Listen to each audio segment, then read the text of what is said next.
Hey everyone, today I'll be talking about top 10 Metal Gear bosses. I was really debating if I'd count this on my list or not since it's such a minor throwaway fight, but it does have a health bar and I find it's fun to have at least one boss at the bottom of the totem pole to piss on in these rankings. The GRAD is pretty weird and I'd say it's a smidge more annoying than the hammer-headed. At least poses an actual threat though, so I gave it a slight edge over that. You start off trying to knock it back since it's clogging some hallway, which mostly plays out as button mashing and blocking when needed. After that's done, the real fight begins, which follows the same strategy more or less, since keeping your distance from the GRAD is a recipe for disaster. It has some super annoying missile moves that knocked me over a bunch since I kept stupidly trying to ninja run to evade them, thinking Raiden would just reflect it or something. If you parry the GRAD enough, you enter blade mode and get to slice up the shield things or whatever those plates are, and you just rinse and repeat one more time or so. It's not a very memorable fight, and like the hammerhead, is more of an introduction to a bigger enemy type than anything else, so it can only be so interesting.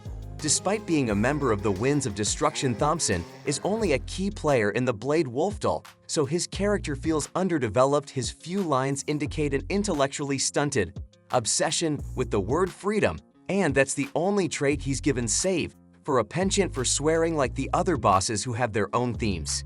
You can learn a little about him from the song that plays in his fight, but catchy as the song may be, all it really does is reinforce that he's a mindless soldier type, which seems odd given his high standing in the Desperado Company. Mistral's plot to have BLADEWOLF kill him has never really given a clear cool looking as this thing is. I'm not sure I understand why it was built. The whole core idea of a Metal Gear is being a portable nuke launcher, and as far as I can tell, this thing is only armed with giant swords, which seems a lot less useful in a war. I guess this thing could just be an anti-Metal Gear weapon like the Ray model, but it's really not clear. Anyways, qualms about the effectiveness of this machine aside, it's a cool enough spectacle, just as Nintendo loves putting a head and two hands boss in every other game they make. Platinum Games seems to have a thing for giant bosses that stand in the foreground and make you whack their arms over and over. I'd say this is their best take on that boss, although the competition isn't particularly fierce. I really like the banter in this fight, although anything where Senator Armstrong is talking is always going to be great. Uncle Sam needs you to die Jack gets me every time. The attacks you're up against are pretty simple. It's mostly just slams for the majority of the fight. He does eventually start stomping on you, which is a confusing move because he repeated it so many times that I thought my game was bugged or I was supposed to do something other than just block it. The fight eventually shifts to dodging lasers, which you can use to kill the Ugs he summons and get some health refills, which is nice, although the laser can be wonky. To avoid the standout part of the fight is the ending, where you manhandle the Metal Gear and rip off a sword arm that you use to defeat it in a huge sword fight. Although I found the blade mode sequence to be sort of lame, SUNDOWNER really deserved a better fight than this, honestly. For all his bravado and blustery personality, he fights like a __.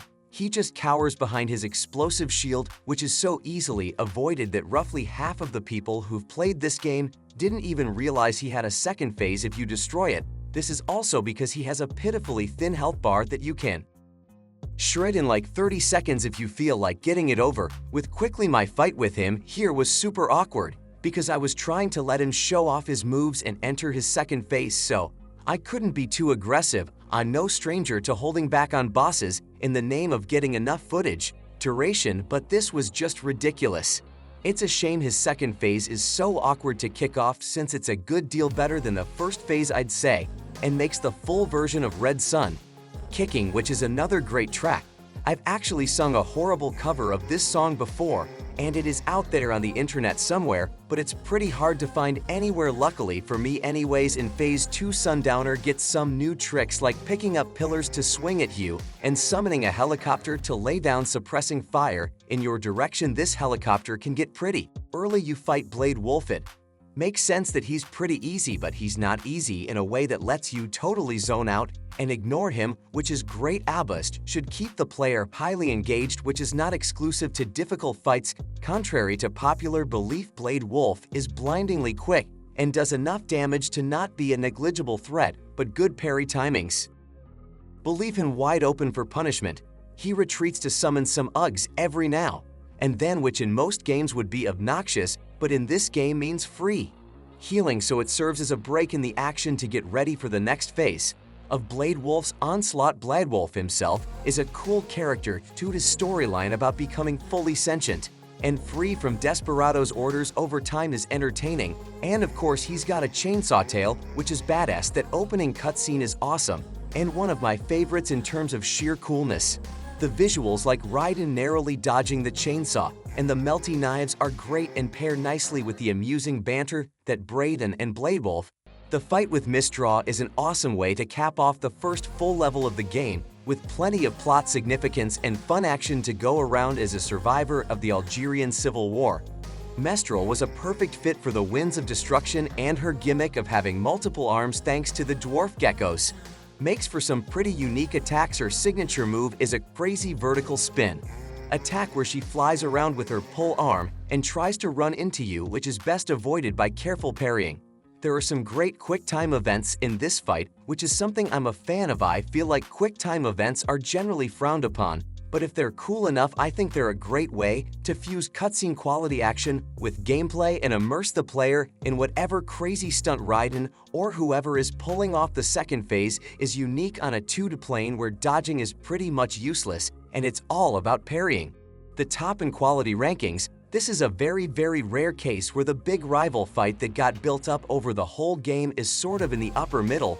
This is not because Sam is a mediocre boss.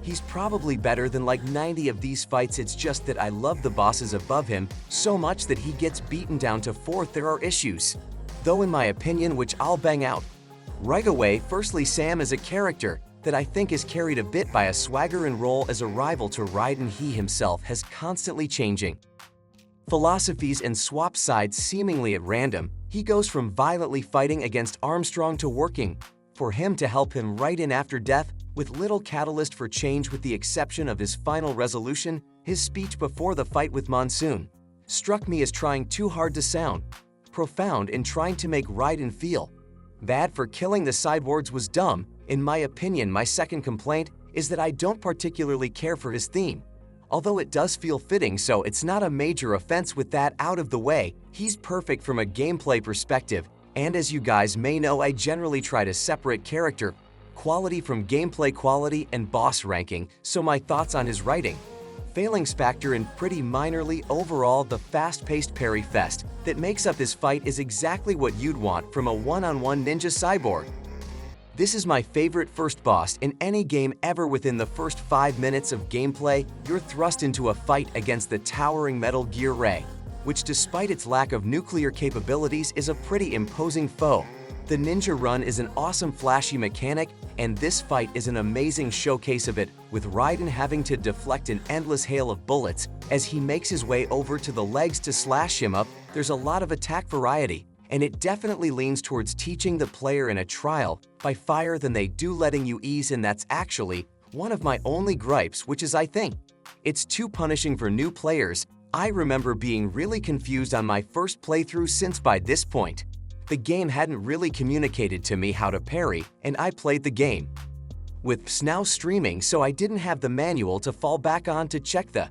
Monsoon is my personal favorite member of the Winds of Destruction. No one I've asked ever seems to agree with me on this, but for some reason I really like his voice and find it amusing. He has the second best speech in the game behind Armstrong's legendary rant, featuring plenty of great lines for comedic and serious purposes. While it's easy to laugh at his frequent worst of the word meme, it's actually sort of an interesting discussion he brings up about how the cultural depth of the group is ultimately its contribution to history, and is good foreshadowing for Raiden's final conflict with Armstrong. To boot, Monsoon's theme, The Stains of Time, is my favorite song of the game, so it adds quite a lot of excitement to the whole thing too. Monsoon has a super interesting ability to separate and move his body parts independently of one another via magnetic manipulation of his cyborg body, allowing for a lot of creative attacks and intense pressure options. He starts out as nothing too crazy, and like many other bosses, evolves During the fight, he tends to work in phases, retreating to the top of the wall to send helicopters, trucks, and others at you. All of his quotes from these bits are burned into my memory for some reason. Just like him, eventually, he starts using Lorentz force to send huge wheels of junk towards you that are easily parried, and from there decides to activate the magnetic equivalent of Ultra Instinct. He becomes impossible to hit while glowing purple, and you gotta lob an EMP grenade at him to short him out and leave him vulnerable. They are single use, but they drop from the stuff you slice up that he sends at you. So Armstrong is perfect and is my personal favorite final boss of all time. If I had to choose one, it's an incredibly rare case of a perfect storm where gameplay, music, story, presentation, writing, and so on is absolutely 100 on the mark. After knocking a senator out of the Metal Gear, you'd think he was done for, but in a surprising twist, he's been augmented with nano machines that boost his abilities far beyond even Raiden's power. You're shooting to some amazing banter in this fight, both serious and comedic, which does a good job of quickly establishing Armstrong as an interesting character. Even though he's not really formally introduced until the game's final hour, he's best described as an accelerationist wanting to use a catastrophic war as a means of uprooting America as it is and rebuilding it to be more individualistic and free. In my opinion, Armstrong steals the show far better than prior Metal Gear villains because he gets actual back and forth dialogue with Raiden. Many older villains just got a one-sided monologue, which is a lot less compelling. If you look back at Metal Gear Solid 2, for example, I was surprised to see that Raiden barely even talks to Solidus. It's pretty cathartic hearing Armstrong rant about hating lawyers and bureaucrats and like while beating up on poor Raiden, and I'm a big fan of characters like him in general. It really is a travesty that political